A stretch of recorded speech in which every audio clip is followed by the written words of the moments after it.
Се работи за траса долга 17 км, значи од двете страни имате по 8,5 км, но овде не се работи само за реконструкција за гребење асфалт, ова е комплетна реставрација до тампон што можете да видите, бидејќи сите што се возеле на овој дел од автопатот знаат колку по нашки народно кажано има румби-тумби, но ние се заземавме ова да се исправи и ќе се исправи, посебно десната страна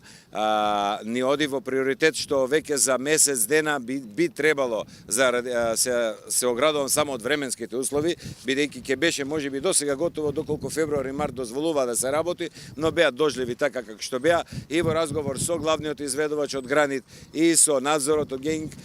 сме информирани дека овој дел од трасата од Неготино до Демиркапија би требало за некои 30 дена доколку временските услови дозволат да биде пуштен. Во меѓувреме се бара сообраќајно решение да се префрлат на левата страна за да може да отпочнат со левата страна од Демиркапија према Неготино и таа да биде завршена се предвидува. Сега градбата е специфична работа, но се предвидува некаде до кај 15, не ме држете точно за дата, средината на јуни. Извршивме увид во градежните активности кои што се вршат на автопатската делница Неготино-Демиркапија. Вредноста на овој проект е од 5 милиони евра. Како што не информираше надзорот, при крај се завршуваат работите од десната лента,